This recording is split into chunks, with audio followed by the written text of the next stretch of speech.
prav posebno božično darilo. Božični čas. Ponoči je snežilo in tla so bila prekrita z debelo snežno odejo.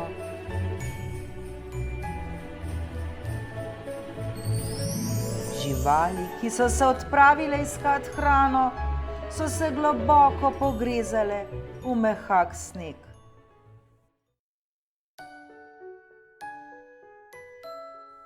Tudi divji prašiček se je lačen prebijal skozi puhasto belino. Na robu njive pa je svojim rilčkem zadel ob nekaj trdega.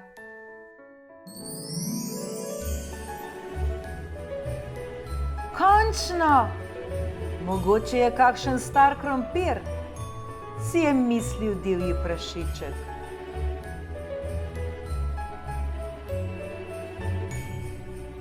Vendar je že v naslednjem trenutku zagledal koruzni storž.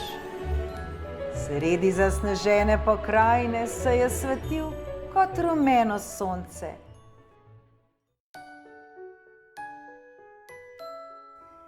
Tako lep je bil, da se je divjemu prašičku zdelo skoraj škoda, da bi ga pojedel. Najprej ga bom odnesel domov, se je odločil.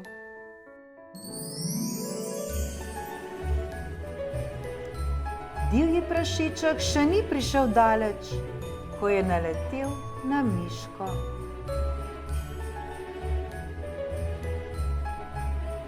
V tem globokem snegu se skoraj ne morem premakniti z mesta, mu je razložila. Razen tega pa sem tako lačna.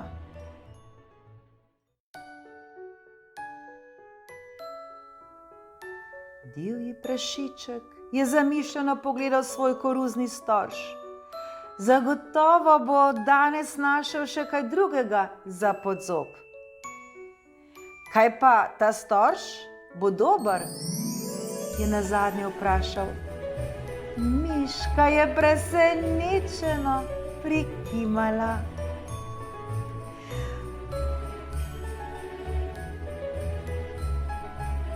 Torej, naj ti tekne, je rekel prašiček in hitro stekel naprej.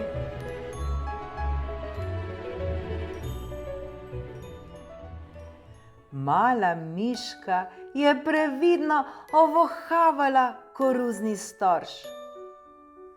Dišal je še povsem sveže, kot bi ga prav pred kratkim obrali.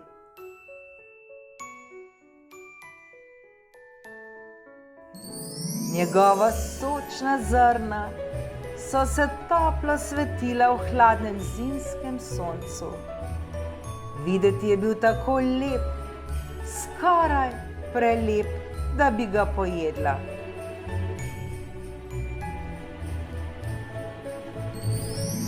Vendar je močno krulilo v želodcu, zato je miška krepko ugriznila.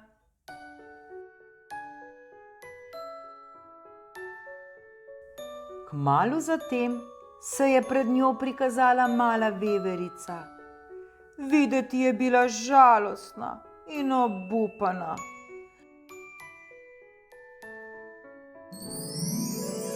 Kaj je narobe? Je zaskrbljeno vprašala miška. Ne najdem več svoje zimske zaloge, je potarnala veverica. Vendar vem, da sem jo jeseni zakopala blizu korenin nekega drevesa.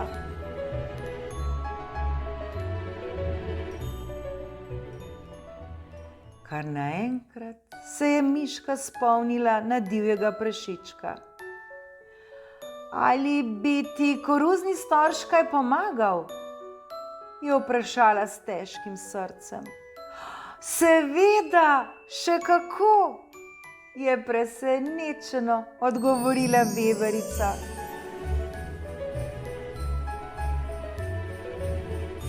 Toda, kaj boš potem jedla ti? Ah, jaz povsod kaj najdem, je rekla miška.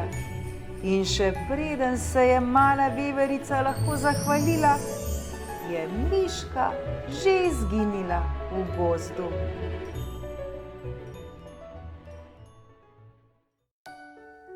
Ta zaklad bom najprej odnesla na varno, si je mislila veverica. V nekaj korakih je priskakljala do svoje drevesne dupline.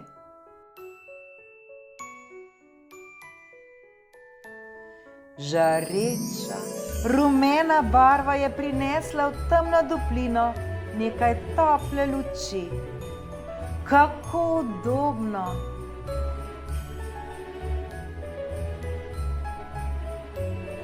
Veverica je zamišljeno opazovala koruzni storž. Bil je skoraj prelep, da bi ga pojedla.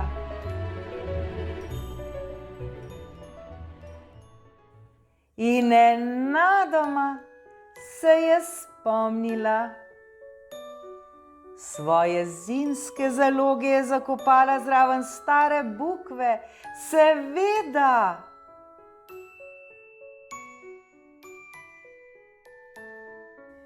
Veverica se je hitro podala na pot k svoji zimski zalogi.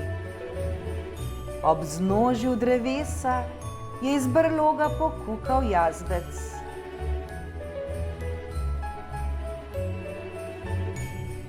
Danes si pa zgoden, je presenečena zaklicala mala veverica.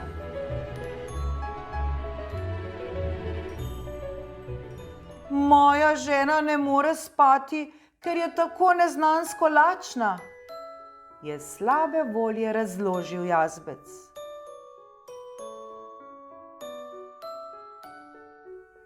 Veverica ni dolgo razmišljala.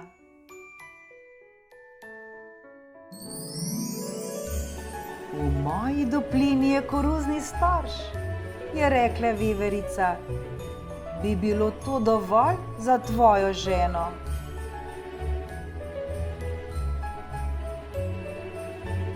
Koruze ne je žalostno odvrnil jazbec. Počakaj, je rekla veverica in hitro skočila proti stari bukvi.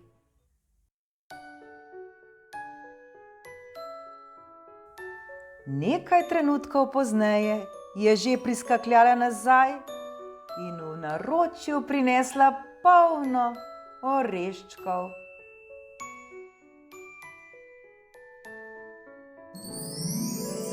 Mogoče ji bodo pa tile všeč, je previdno vprašala. Jazbec je kar žarel. Neštetokrat hvala, je rekel. Oreščke ima zelo, zelo rada.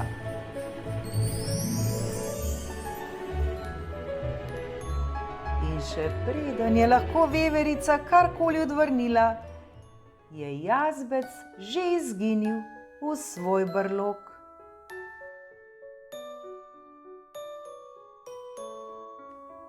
Preostale oreščke je veverica odnesla v svojo duplino.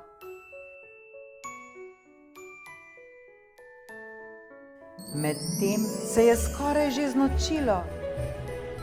Veverica je zaslišala nežno čivkanje. Na veji pred duplino je sedel ptiček in se tresel od mraza.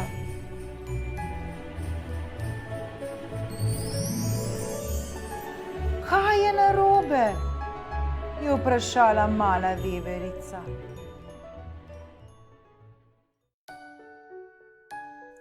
V tem snegu ne morem najti hrane, je potožil ptiček. In tako je hladno, da me že pošteno zebe.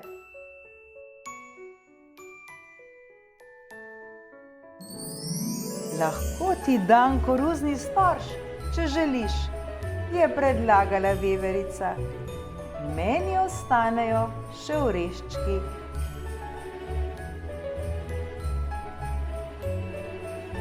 Misliš resno?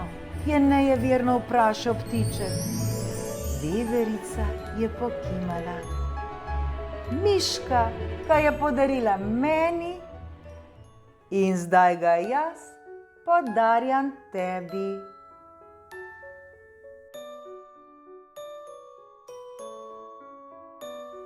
Celo v šibki svetlobi somraka se je koruzni storž zlato rumeno svetil.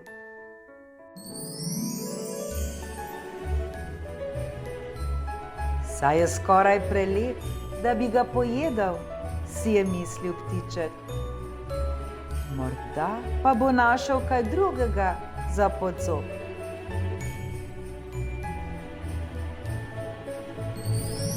Mali ptiček je zaspano raztegnil svoja krila, vendar je bil preveč slaboten, da bi lahko letel.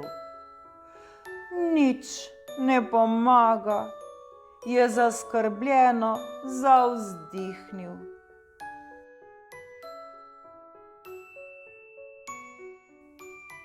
Previdno je začel jesti zrno za zrnom, dokler ni bil sit.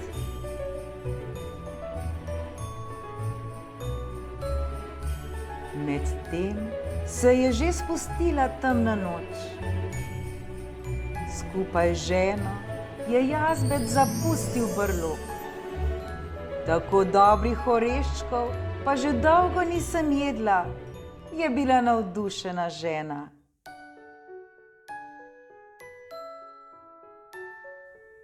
In potem je mimo pristopical divji prašiček. Namenjen je bil domov.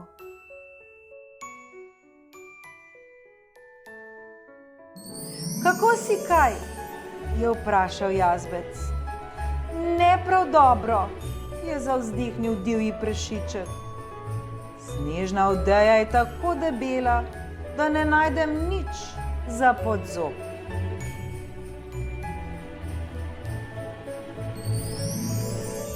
Ja, to poznava, je sočutno prikimala jazbečeva žena.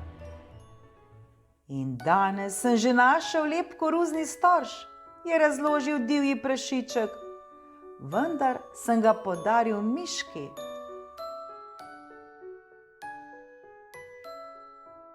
Jutri bo zagotovo kaj našel, je spodbudno pristavil jazbec.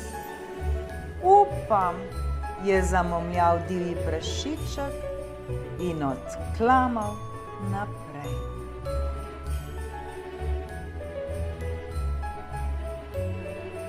Naenkrat pa je pod sabo zaslišal zvok. V naslednjem trenutku je nekaj pristalo pred njegovimi nogami. Nekaj podolgovatega, ki se je rumeno sijalo.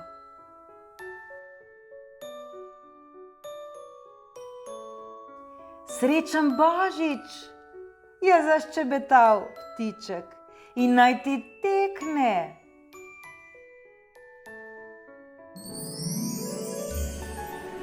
Potem se je zagugal na veji in odprhutal stran. Še preden je lahko divji prašiček karkoli rekel.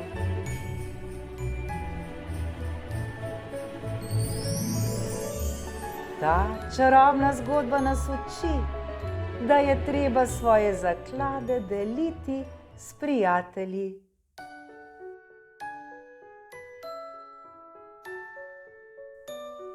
Dragi moji otroci, vedno in vselej delimo svoje stvari s prijatelji, ter jih tako razveseljujmo. S tem ne bomo razveselili le njih, temveč tudi sebe, in veselje bo nepopisno. Srečno!